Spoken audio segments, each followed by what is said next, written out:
Greetings and welcome, everyone. It's All You Can Geek Moviecast, episode 582. I'm one of your hosts, Jim Gass, joined by Mike Sneedy What's up? and Tony Korkanakis. Hello. Welcome, guys. Welcome, listeners and viewers, to 582 of the Moviecast. Corey should join us at some point. He's working, unfortunately, so he'll pop on. You'll hear his voice if you're listening to this, or you'll see him pop up on if you're watching this on Twitch. Again, Tuesday nights, 8-ish, 8:15, somewhere in there. We start Tuesday nights. Join us on Twitch. We try to monitor that chat as best we can, and we answer your questions as best we can live. So, guys, yeah, welcome to a regular Moviecast episode, the first one in a while, where we will discuss news and what we've been up to. And interesting. I have to say, I definitely have watched more this week. I didn't play any games this week because I watched a lot of shows. I told you guys that All of Us Are Dead is the Korean show I was watching on Netflix. And I got into that and I just wanted to finish it. It's 12 episodes and they're like over an hour each. It's a long show. And it was very good. I don't like the ending myself, but I know they wanted to continue. Like, it's a series. And I was like, maybe this should have just been like a mini series or like a long movie. But knowing they called it a series, I'm like, they're going to want to make a season 2. And I'm like, but the way they set up season 2, I just was like, I don't like it. But the rest of it was really good. Like, it was really a drama, really bloody. It was really good. I really got invested in the characters. And to the point where I was like watching them, hoping, like, because nobody's safe. Nobody is safe. And I love that aspect of things. So yeah, I enjoyed that series quite a bit. And then I got into Murderville, which is Will Arnett's sketch comedy murder, crime scene thing. It's actually really good. So the premise of this is Will Arnett plays a detective, right? Plays the detective. There's a script that he kind of has to follow. And then they get celebrities who play themselves to be on the show. They don't get handed a script at all. They're just told they have to play along as best they can. And it's all improvised for them, essentially. And they don't know what they're getting into. And it's just awesome. Like, Conan O'Brien was the first episode. Kumanji, what's his name? Kumel, the guy who played in Eternals. Kumel? Kumail Nanjiani? Nanjiani? Like Yeah, Nanjiani, like whatever his name is. Kumel, yeah, Nanjiani. Sorry. Yeah. Sorry if I butchered your name. Apologies. Apologies. Yeah, I do apologize, but you know who you are. Anyways, he's great responding on Twitter. So if you ever ask him, if you watch the show and tag him in it, he'll talk about what he was up to. And he's like, man, it was impossible to have these conversations. And I saw him post that. And so when you're watching the episode, it's just to watch him break is just it's so hilarious. Like, it's like an SNL actor cast member usually, like, it breaks really bad and it's just really funny. Yeah, it's like that. And the best part is you can see him, like, I'm going to try to get Will Arnett, even though he's playing a character and he knows the script. I'm going to get him and I'm going to make him break. And that was like the whole, it's just, the premise of the show is great with them also trying to solve a murder each episode. And it's like a game show for them. So at the end of the episode, they have to pick who the suspects, which one committed the murder, like Clue. And they get told if they're right or wrong. And they also say how they got to that conclusion. And it's pretty funny because I've seen some of them just completely outright guess. And the chief of police is like, wow, you made no sense in your accusations whatsoever. And she just, like, you can just see them react. It's really awesome how it's done. It's very short. It's 6 episodes. It's like 33 minutes an episode. I didn't finish the last one yet with Ken Jeong, which I can't wait for. He's just hilarious. So I'm looking forward to that quite a bit. But Conan O'Brien's first episode's a great hook. It's great to watch that one because it's just like, I mean, Will Arnett, every now and again, you can tell he's just like, he does this, and he's just covering his, and you just know he's just lost it. So it's just really good show. So I would recommend Murderville. Very short, very fun to watch. And lastly, anybody watch Vox, The Legend of Vox Machina on Amazon? D&D-esque cartoon. I heard about that, yeah. Yes, I am enjoying it quite a bit. Like, I thought the first episode was just okay. Even like the first, they gave you the first 3 when it launched. and I thought it was a pretty good saga. Like the first three, they kind of flow together, and then like I just picked up episode 4 and 5 and 6 are out right now. I just watched episode 4. And I'm like, wow, there's the show's hook right there in the 4, and you're like, okay, this is really cool how they kind of guided us into this, and it's like this D&D, like Dungeons and Dragons kind of cartoon, but for adults. So it's there's some swearing. It is very like bloody. There's even some nudity, but it's not gratuitous or anything like that. Just some nudity. Just it's in there for a joke, and because there's a bard who's a dwarf bard, and he's just hilarious. And so there's some funny stuff in there, but it is like playing like D&D again. Like there's a rogue, there's a big muscle barbarian. There's, it's really good. And then they have magic users, and it just feels like it's in that world. So I'm very much enjoying that. Would recommend as well. So and that's it for me.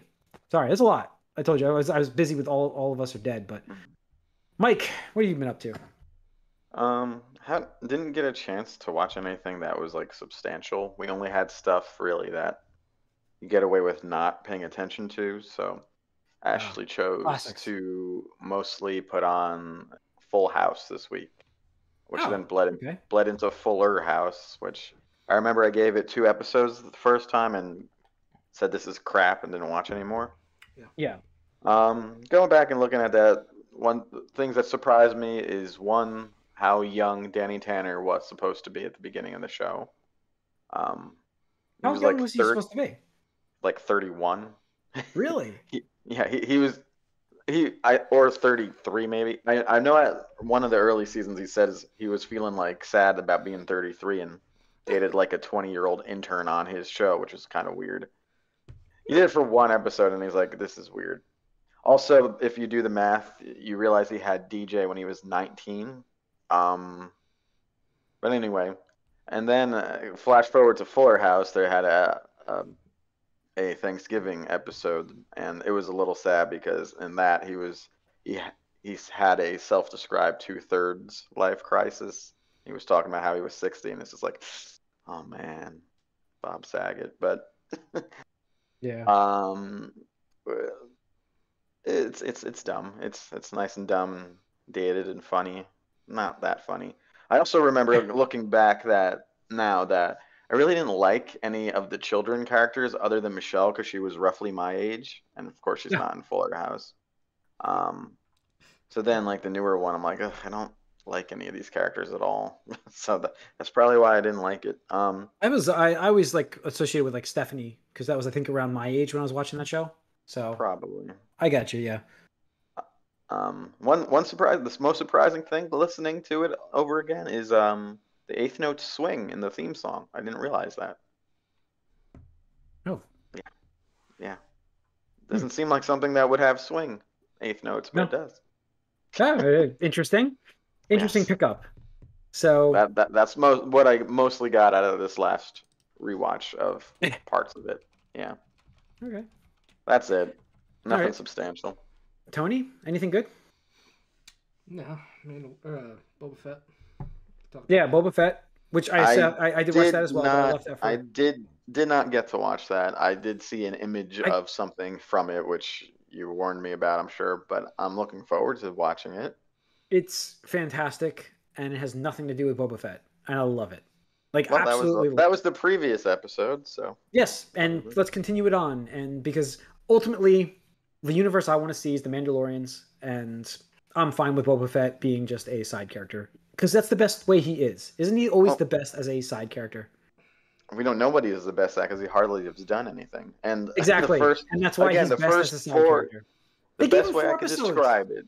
The first 4 episodes could have been done in 1 or 2 episodes, for sure. Yeah, nothing it was definitely, again, I say this, and I was wondering, Corey's not on, unfortunately, because I think I got him to watch these. And to skip the first 4 episodes. So obsessive when you're like, please, Corey, please, Corey, watch them. Because I'm trying to beg for him to watch these, because it's like, I really, really obviously love this episode, this last one, for multiple reasons, but like, they gave me what I wanted to see. So, my favorite Star Wars universe is awesome. Like, that's it right there.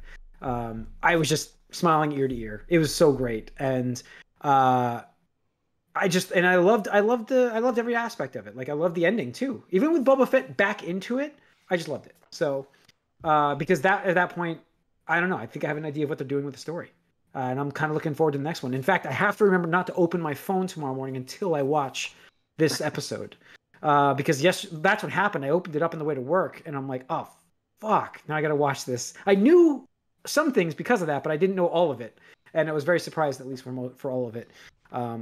So what, you didn't really like it, Tony? You're not a nostalgia guy. You like your Star Wars going. You like your forward Star Wars. I like good nostalgia, and I this thought it was one good wasn't nostalgia. as bad. This wasn't as bad as Mandalorian season 2 ending. It was fine, but like again, it's just when you're tying a new character so much to the fate of one of the older characters, their whatever they're this character is planning on doing. I'm just tiptoeing around it. It just makes me feel like, again, they didn't have a plan. They didn't really have like Kevin Feige that's mapping us all out to make sure it makes sense and it feels natural and it feels earned. It's just kind of like, oh hey, we have these characters now. Let's do it, because we all know what happens in the future trilogy. We know what happens. So it's like, okay, well, I guess, Grogu can't, fill in the blank here. So it's like, I automatically lose any significant amount of interest because I know they're not going to do that. They're not going to do that to that character because it's beloved now and stuff like that. And Star Wars doesn't do that. So it's kind of like a shrug from me. I'm just like, whatever. And actually, I thought this character was being a bully this episode. I was like, dude, who are you to be like you are right now? I can't argue with you on that. Yeah, he was being so fucking hypocritical. It's like, oh yeah, it's yes, like, Empire. Yeah, exactly. That's what I'm talking about. I'm like, you piece of shit. Like, you piece of shit. You're bullying like a 50-year-old. Enough. Bullying a 50-year-old. I'm not giving anything. I'm just saying it's a bully. This is giving me things, but it's all right. It's not giving you anything. This you character watch gets bullied. But yeah, I mean, it was fun. It's better than Boba Fett. Yeah, absolutely, 100%. But I want to be done with that. I want to go back. And I don't. Yeah, I agree. I think we're ready for more Mandalorian, and this was Mandalorian in disguise this whole time. Why not just call it Mandalorian side story? Yeah, and like there's even the other character that I am fond of, and this character I felt was like, I don't think you're really going to be here.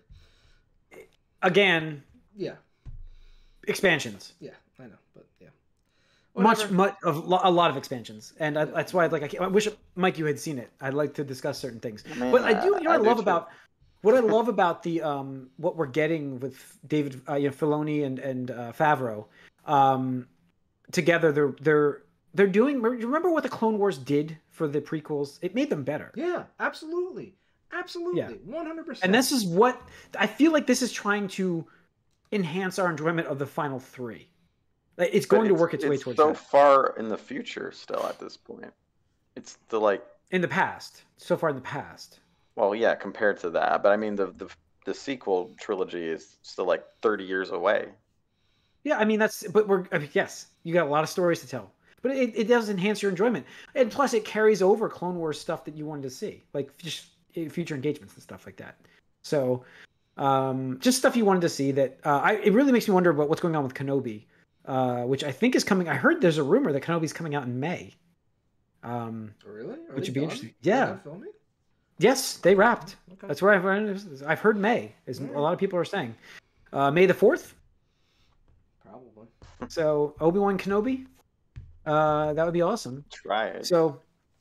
Yeah, I mean, I'm looking forward to a lot of stuff this year from Disney Plus. In fact, I wonder what's going on. I was thinking about that today when I was watching Harry Potter because I got my 9-year-old into Harry Potter massively. So I was watching Harry Potter, and it made me realize Warwick Davis is filming Willow 2, and not 2, but the series Willow. And I'm just kind of the follow-up to Willow, and I'm like, I saw a making of it, and I'm like, there's been nothing since. So I'm kind of wondering where that is. That should be this year as well. Hopefully. But. Yeah. I mean, there's a lot of stuff coming to Disney Plus. In fact, there was another news this week that Catherine Zeta-Jones has signed now as the lead role in opposite of newcomer Lisette Alexis in National Treasure series coming to Disney Plus. So Catherine Zeta-Jones is starring in that. Where's she been? I don't know. That's why I said the same thing, Mike. When that happened, I was like, that's a name I have not heard in a long time. So interesting. But I don't know where they got. I guess they just pull some people out of the past, right? She was the only thing I remember her from it was Entrapment. Entrapment is the only one I remember her in with Sean Connery. Yep. That's it. Remember her with Zorro and. Oh, that's right, Zorro. She was in. That's right, with Antonio Banderas. Yeah. Yeah. Yep. So they're making a female Zorro series. That's fine. So I'm okay with it, but I'd like a male. Can we get a male version too? Like, just give us everything. I want both. 25 years ago. I like Zorro. I do like Zorro as a hero, and I mean, I watch them both. I would watch them both. It's like He-Man and She-Ra. I watch them both. I used to watch them both when I was a kid. I gave the She-Ra series a chance on Netflix. I didn't really attach to it myself, but I would watch the shit out of that stuff.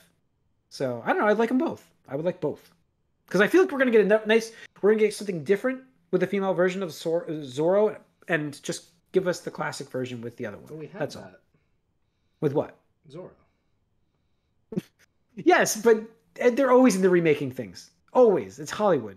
They don't make anything new anymore. Right. So, but wouldn't you want at least a spin or a twist? Oh yeah, but I want that, and I absolutely want that, but I still would like the classic version. In fact, the more I think about it now, the more I just re-released the. Do you remember Family Channel? Remember the Family Channel before it went to? It was Freeform. It's now Freeform. So there used to be a channel called Family Channel, and they used to air the Zorro series. It was really like, if you go back and watch it, it's just like really cheesy. But I'm like, that's something I would like to see re-released on Disney Plus or something. It'd be awesome. Zorro ran for like a long time, right? Zorro was an older show too. Yes, it was like a 60s and 70s show, but they brought it back in like the early 90s as like this in color, like really nice production thing, and I loved it. I loved it as a kid. But so I would like to see that series itself re-released because it's tough to find. I didn't know that series existed. I only knew the old one and the movie. Fan of Zorro. Like, to me, it was like, shocking, right? Shocking. I don't know. To me, it was just always like, if there's nothing else on, I guess I'll watch an episode of Zorro. C tier for me. No, I don't know why. I always liked that character. I guess I don't know, but all right. Let's see. The more down to it news we have today is Madame Webb. This is news. Sony's. Yeah, this is real. We haven't talked about it. Yes. It's been like we haven't been able to talk about 2 or 3 weeks, but yeah. So I queued this up, and I thought, let's talk about it now. Sony's finally moving ahead, it seems, with their own Spider Universe. The thing that they talked about this years ago, and they're finally moving forward with like Spider-Man's success. They're like, fuck it, let's just go.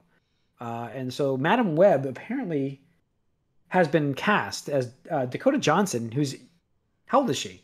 Like 32. 30. Oh, she's 32. Yeah. I've always picked. I mean, Madame Webb is always an older woman that is going through the multiverse. It's like it's like how Colin Farrell has to be the Penguin. Like, ugly people can't get roles because good-looking people take their roles and ugly themselves up in movies or something. Yeah, it's ridiculous to me that they need to make this a younger character or whatever. But whatever, I don't care. I really don't have any interest. I remember seeing this character only from the animated series and being like, what is this? Why is this? Can we not have this? Was kind of my reaction to it. The most confusing aspect of the cartoon. It was that area with her in it was the most confusing part of the cartoon. Yeah, looking back to it, I don't even know how it was presented because I just remember everything was so rushed in those shows all the time. Like, every scene was like... So I don't know how they marinated on those concepts at any level. Yeah. I don't know. But, yeah, we'll see. We'll see how it goes. Hang on. Might have Corey popping in here. I had other news was the... and I lost my train of thought. Awesome. Batman. No, the Batman is opening soon. Tickets go on sale, I think, tomorrow. No, not tomorrow. Today's the 8th, right? 2 days from now. It goes on sale on the 10th. How we look? What are you guys thinking of this opening for this movie? Is it going to be huge, or is it going to just be? It's going to be okay. It's going to be okay. I think it might be pretty big. I don't know why, because the way that the 100 million. that'd be Yeah, good for me. I would agree with that. I think I feel like it's gonna do less than that, honestly.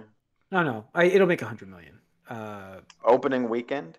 Yeah, I'd say so. I think that's pretty good. If I think it that's pretty doesn't good do estimate. 100 million, that's bad. I think that's a pretty good estimate. That's a bad sign. Let me look up. Well, see, the only thing is Spider-Man has proven to be a huge outlier. Everything else isn't even close, and I feel like this is going to be more like everything else. Yeah, but you also got to look at things are just starting to like unwind from pandemic to endemic, and people are going to start going out more, even if they should or not. However you want to agree with what's happening in the country, there will be more people going out as the masks stuff goes away, and I just feel like, and that's the same timing as this movie. I'd agree with that. Yeah, I don't know. Maybe, but I wouldn't be surprised if this was something like 60, 70. I don't even know what their early projections are. I can't. My old box office Reddit's Things not are helping bad me. if Batman can't make 100 million in its opening week. I agree. There's been 28 Batman movies in the last 20 years. I mean, like again, like I'm not that excited about this as a big Batman fan. Too. Yeah, there's been a lot of those too. That was kind of my feeling before with Amazing Spider-Man, but wow. Wow. So early projections from the studio, this is hugely ranged. 135. That's lofty. That is Yeah. lofty. They haven't gotten any pre-sales yet, so they're just throwing out numbers. Yeah, they're just throwing out projections. They are. I mean, they're saying this could be big. Yeah. What within the last year is second to Spider-Man, and what was its opening? Like 30? Godzilla, I think, did pretty decently, right? Shang-Chi. Godzilla did okay. Despite Shang-Chi did good. Shang-Chi did about 80. Did about 80. That's I think what was. Yeah, but that's not Batman, and it's also like I'm telling you, timing wise, 120. I don't think is out of the question. I don't think 120 is out of the question at all. We might all be undercutting this. I would love for it to do well. I'm a big Batman fan, but I don't feel. Let's see how pre-sale goes. See how pre-sale goes, and then we'll do. Everybody gets one more week. Let's do an official prediction for this movie as next week on the podcast. Okay, we'll get the pre-sale ideas, and we'll all come in with some numbers. How about that? Sure. Okay, it'll be fun. Just a fun one. We don't have to put anything on it. There are some crappy movies out there to watch, but we don't have to do that for this. So, all right, Corey, what have you been watching? You didn't get on here earlier, so I was like, well, what I've been watching, I watched the Jack Reacher. Oh, how is it? Amazon. I thought you were gonna say Jackass. It's just called Reacher. Which did come out. Yeah, Reacher. Yep. Yes, no, but I thought it was very well done. They got an actor who this is what they describe in the books instead of the Tom Cruise. Not Tom Cruise. Yeah. Oh, it's already got Alan Richardson, right? Yeah. Yeah, Aquaman. Aquaman, and also Hawk in Titans. Yeah. But he's fantastic. I mean, not necessarily him being he plays the character very well. But the show was really good. I thought that I think it's only 8 episodes, something like that. They did a good job. I'll watch it. I'll check it out. Definitely. I watched it all. I was on a flight, so like I downloaded. Oh yeah, that's right. Welcome back.